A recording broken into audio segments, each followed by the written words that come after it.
I will admit to sometimes, shall I say, forgetting to feed the parking meter. In the North Country small towns, to be honest, I mostly get away with it. But after hearing today's story, I will pay for parking in Lake George. That's today's story of the day. Support for Story of the Day comes from Pearsall Wealth Management at UBS Wealth Management USA, subsidiary UBS AG, member FINRA SIPC, 1 Broad Street, Glens Falls. Hey, I'm David Sommerstein. It's Thursday, April 23rd. First up, North Country Congresswoman Elise Stefanik says she's not endorsing a candidate to replace her. The Republican told the New York Public News Network she's not weighing in on the GOP race between Robert Smullen and Anthony Constantino. The voters are going to decide in the district, and the voters will make their voices heard. Smullen has been endorsed by the New York State GOP and by 12 of 15 Republican county committees in the district. Constantino was endorsed by President Donald Trump earlier this week. Stefanik suspended her bid for governor late last year and announced she would not run again after serving in Congress for more than a decade. St. Lawrence County lags behind the statewide average for some childhood vaccination rates. As Catherine Wheeler reports, the county's public health director wants to see those numbers improve. 77% of children under the age of 2 in St. Lawrence County have at least one dose of the measles, mumps, and rubella, or MMR vaccine. That's compared to nearly 81% statewide. St. Lawrence County Public Health Director Aaron Strife says the more people who are vaccinated, the less likely a disease is to spread. As long as we don't have a lot of circulating disease, we don't see the negative impact of those. But if we were to have cases, then we would notice that the spread is more than we would expect it to be in comparison to other parts of the state. Strife says the MMR vaccine, the first dose of which is typically given to children between 12 and 15 months, has been really effective at preventing measles and mumps. So much so that the U.S. considered the highly contagious measles virus eliminated in 2000. But across the U.S., vaccine hesitancy is going up, and childhood vaccine rates are going down. The Centers for Disease Control says rates have dropped below herd immunity levels that prevent the spread of viruses. Strife says when people don't see children getting sick with these illnesses, they might not think it's as risky and not want to vaccinate. That's the paradox. The reason that we're not seeing it is because people are getting vaccinated. And if people stop getting vaccinated, then we're at risk of seeing increased rates of sickness. And we have. The Johns Hopkins Bloomberg School of Public Health says gaps in vaccinations have led to outbreaks. Measles cases have been on the rise since 2019, with the largest outbreaks popping up in South Carolina, Texas, and Utah. Last year, measles cases hit their highest levels in 1 year since 1991. 3 people died. The New York State Department of Health issued an advisory because of increasing cases in the U.S. and Canada. St. Lawrence County is somewhere in the middle compared with the rest of the North Country's MMR vaccine rates. Jefferson County is the second lowest in the state, with 58%. Clinton, Warren, and Hamilton counties are among the top. Strife says improving the vaccine rate in St. Lawrence County could help the community beyond preventing serious illness. She says outbreaks affect local resources, like rural hospitals and governments. It actually does put a lot of stress on local government to be able to intervene and mitigate the outbreak and stop it from continuing to spread to more and more people. Strife says at the county level, they're continuing outreach with local providers. She says if you have questions about when your child should get a vaccine, the best person to ask is your doctor. Catherine Wheeler, North Country Public Radio in Canton. A Rochester area farm worker, an advocate for a worker justice group that does work in the North Country, was detained by ICE Wednesday. As Veronica Volk reports for the New York Public News Network, she was arrested at a scheduled check-in at an Immigration and Customs Enforcement office in Buffalo. Dolores Bustamante had an appointment with ICE at 8:45 a.m. She arrived in Buffalo a half an hour early, smiling as she addressed a crowd of family, friends, and media. No me siento sola. I don't feel pase alone, lo que pase. no matter what happens. Bustamante has been in the U.S. for over 2 decades. Her application for asylum was denied in 2018. And since then, lawyers and advocates have worked to file motions and petitions to stay Bustamante's deportation so that she would not be separated from her daughters, grandchildren, and other family and friends. But they were unsuccessful.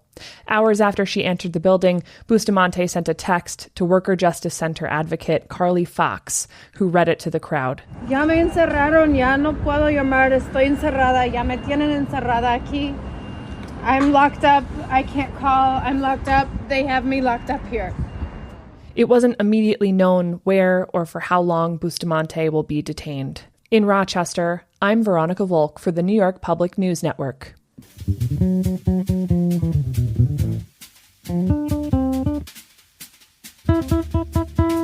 Lake George is one of the busiest summer hotspots. That means streets packed full of people on family vacations, romantic getaways, long weekends out of the city.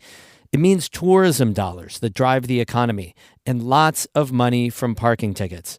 So who writes them?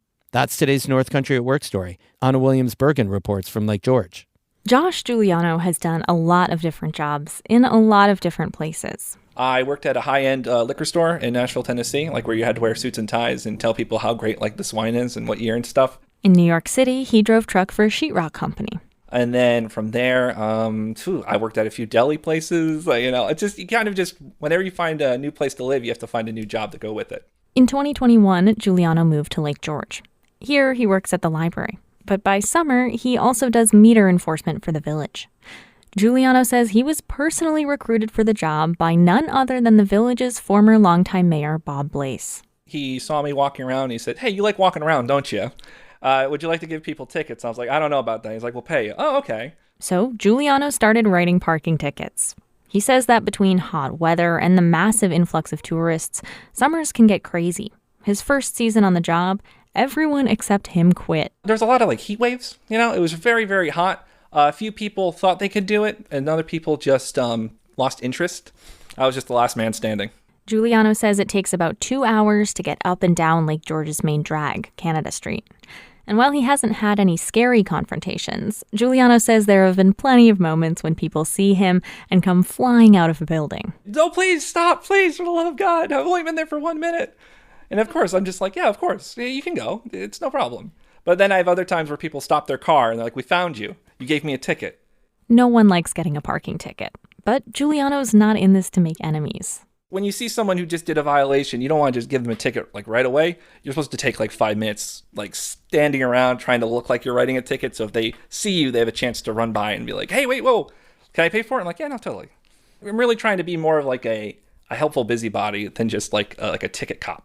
Between his main job at the library and checking meters, Giuliano works about 50 to 60 hours a week through the summer.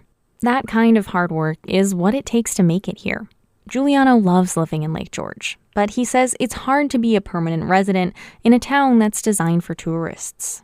Whenever I go and get food, I have to go to Queensbury or I have to go up to Warrensburg because everything here is just 15, 20% more expensive. Giuliano says that while he's able to survive, it's tough to flourish. It's also been tough to find a community of other young people. A lot of people that were my age, I actually had some neighbors that I was starting to get to know, they had to move out. Rent got too high, and they're moving to Glens Falls. It's really tough to stay in a village like this. The house prices are so high, and all the houses are usually empty because it's always a person's second or third home or something. It stinks. It really does. While it's tough to make it work, Giuliano says he's proud to count himself among Lake George's full-time residents. There's a big difference when you're just visiting Lake George and then when you're living here the full year. That's for sure. Because a lot of people stay here just for a few months out of the year, and they're not really part of the community. But when you're here for the full year, you get to actually meet the locals, and it starts becoming more alive. This year, Giuliano's been promoted. He's now the head of meter enforcement in Lake George. You can catch him out writing tickets starting in May. For North Country Public Radio's North Country at Work project, I'm Anna Williams-Bergen in Lake George. The story was recorded at a public collection event in Lake George. It's another example of NCPR reporters getting out there, talking to real people and telling their stories on the radio and on our website. And it's only possible because you help pay for it. Donate now. Our spring fundraiser is almost over. We're still short, still lots of money to raise. Please go to ncpr.org/give. Get a ball cap, a t-shirt, a beach towel, or nothing at all. The important thing is to give for local journalism in the North Country. That's ncpr.org/give. Thanks. Music today by B Children of Canton and the Saranac Project of Saranac Lake. I'm David Sommerstein, North Country Public Radio.